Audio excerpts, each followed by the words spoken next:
네, 방금 공공의료 정상화를 위한 국정조사 특위가 오늘자 국정조사 특위가 종료가 되었습니다. 다시 또 내일 모레 다시 특위가 있을 예정입니다. 그동안에 경과와 그 다음에 밝혀진 사실이라든지 이런 것에 대해서 간략하게 정리를 좀 해드리겠습니다.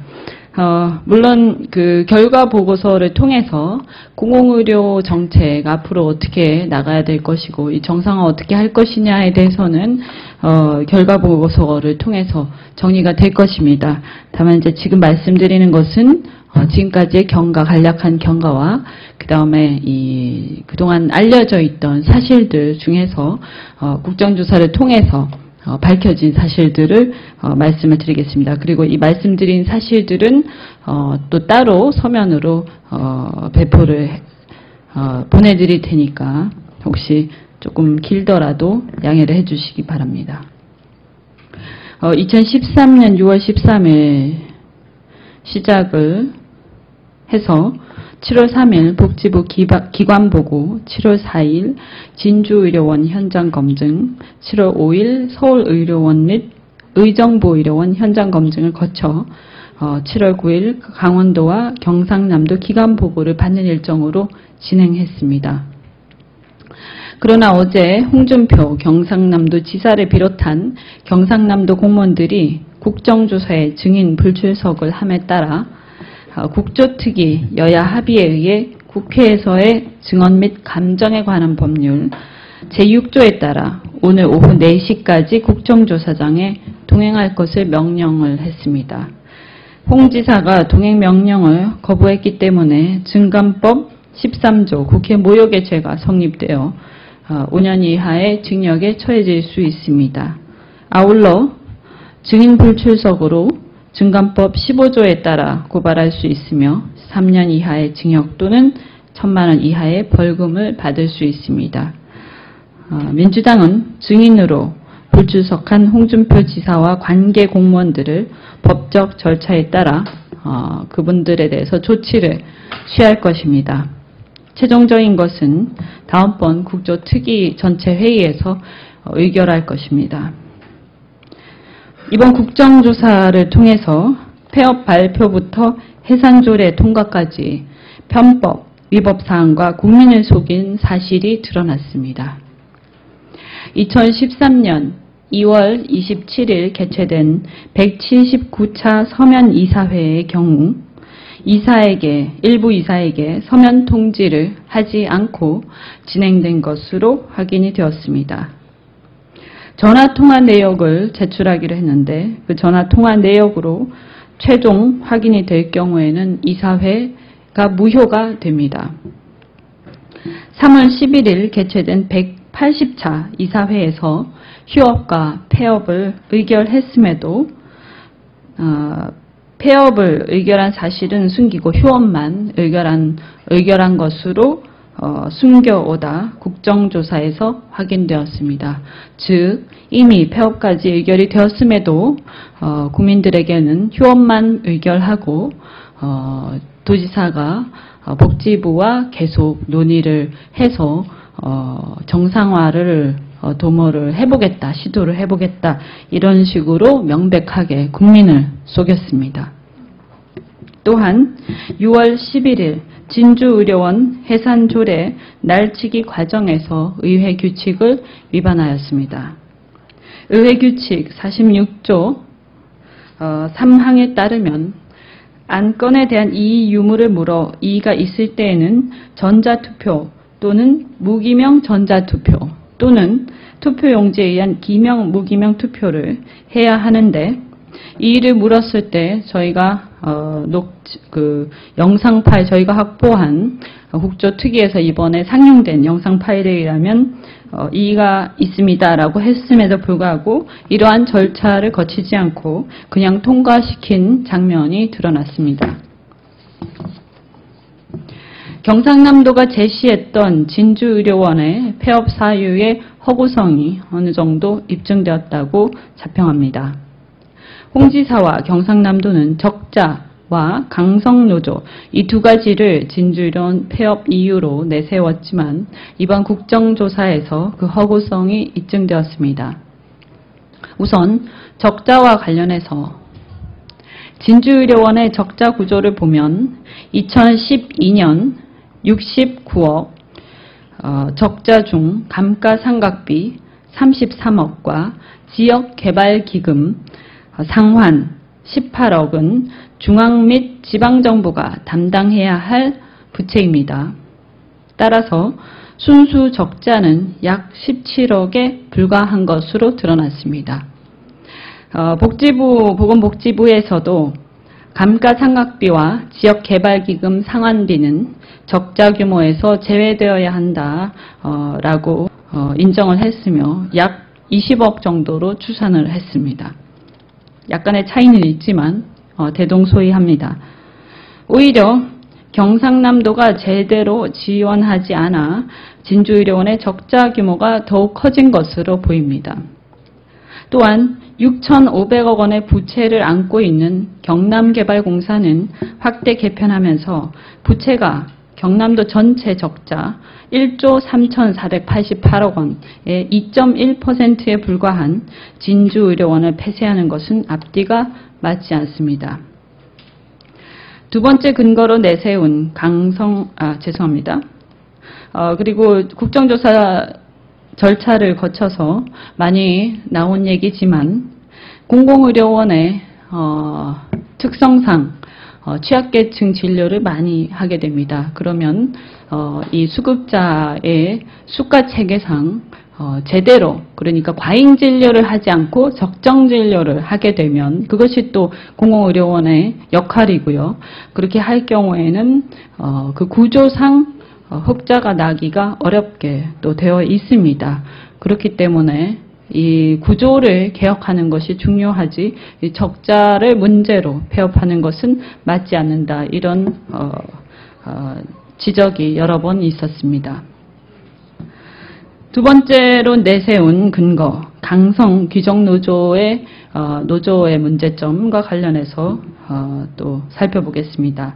단체 협약의 내용 중에 고용세습 등 일부 국민 감정상 부적절한 부분이 있었습니다. 이 부분은 사실상 한 번도 실현된 적은 없습니다만 이것이 사문화되었다라고 사실상 사문화되었긴 했습니다만 그래도 그런 협약이 있었기 때문에 이것은 부적절하다 해서 저희 민주당에서도 시정을 요구를 했고 시정하기로 했습니다. 하지만 경남도가 주장한 내용 중 상당수 또 사실과 다른 부분이 확인되었습니다. 수당과 관련해서 공휴일 당직비가 마산의료원은 15,000원인데 진주의료원은 10만 원이라는 경남도의 주장은 최저임금 개념도 없는 비상식적인 주장이며 더군다나 실제 마산의료원도 10만 원의 수당을 받고 있음이 확인이 되었습니다. 진료비 감면과 관련하여 진주의료원 직원의 진료비 1,470만 원 중 1,257만 원을 감면받았다 하는 경남도의 주장은 해당 직원이 산재를 인정받았기 때문에 공상이기 때문에 오히려 진료비 전액을 감면받았어야 하는 사례로 판명이 되었습니다. 따라서 해당 사항이 없었습니다. 또한 국정조사를 통해 노조 등 직원의 문제라기보다는 오히려 경영진의 무능이 더욱 큰 문제임이 확인되었습니다. 예를 들면 경상남도에서 진주의료원의 기획관리실장으로 파견된 공무원은 뇌물수수로 2011년 8월에 직위 해제된 바 있고 진주의료원 관리과장은 2009년 경상남도 자체 감사 결과 진료재료 수의계약 체결 및 허위 공문서 작성 등으로 약 9억 7천만 원의 손실을 진주의료원에 입히기도 했습니다.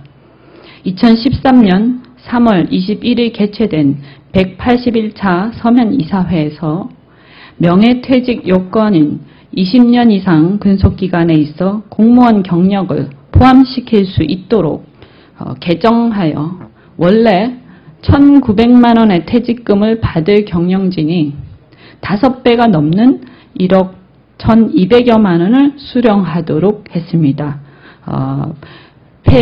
이것이 이제 3월 21일 개최된 것이기 때문에 휴폐업을 결의한 이사회 바로 직후에 자신들의 퇴직금을 5배 이상을 올리는 그런 결의를 했습니다. 도덕적 해이가 굉장히 심각했음을 알 수 있습니다.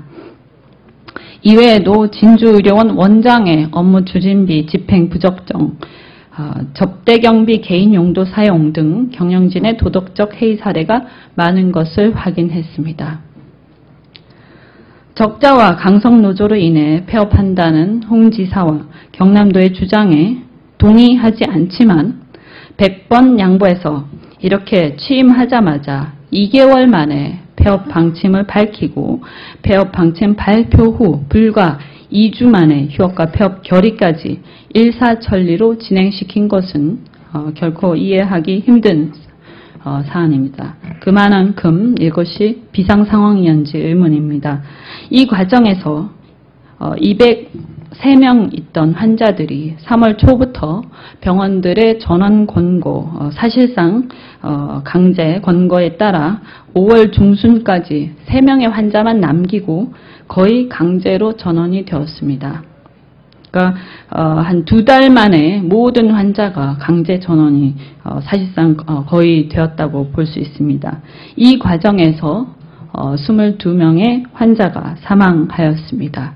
이 부분에 대해서는 대한의사협회, 대한약사회 등등 보건의료 단체가 성명을 낸 바가 있습니다. 2012년 10월 노사 합의로 경영 정상화 방안을 이미 마련을 한 것으로 드러났습니다. 이 경영 정상화 방안은 가까스로 병원의 경영진과 노사가 합의를 해서 정상화를 위해서 허리띠를 졸라매는 합의였는데 이것에 대해서 이 방안을 시행해보지도 않고 홍 지사의 일방통행식 폐업 방침에 의해서 시행조차 하지 못하고 바로 폐업이 이루어졌습니다. 예, 그래서 이 긴박성이 과연 있었다고 보기 힘들고 또한 모든 폐업을 하지 않기 위해서 할 수 있었던 경영 정상화라든지 여러 가지 합의를 이행조차 하지 않고 취임한 직후부터 이미 폐업을 사실상 결정하고 일사천리로 그것도 그 결의 과정에서 많은 위법을 저지르면서 진행된 것으로 보입니다. 그리고 결국 국정조사에 대해서도 경상남도는 마치 대한민국 국회와는 별개의 자치단체인 양 얘기를 하면서 출석하지 않으셨고 증인으로 또 증인의 동행명령에 대해서도 헌법도 재개정을 할 수 있는 그런 국회 헌법 3분의 2 이상의 재적의원이 찬성하면 국회에서는 헌법도 개정할 수 있습니다. 그만큼 국회는 국민들을 대변하는 최종적인 의결기관입니다. 그럼에도 불구하고 이 국회의 동행명령에 대해서 마치 법원에서 영장을 외부에 받지 않으면 출석할 수 없다라는 괴이한 논리를 내세우면서 출석을 하지 않았습니다. 아마 대한민국에서 국회 위에 있는 자신이 이제 국민을 대변하는 국회보다도 더 대단한 사람이라고 착각하시는 것 같습니다. 이런 일이 진주의료원 사태 이런 일이 발생하게 되어서 굉장히 비극적이라고 생각하고 이번에 밝혀낸 많은 사실관계 국민들의 오해가 많이 풀렸으면 좋겠습니다.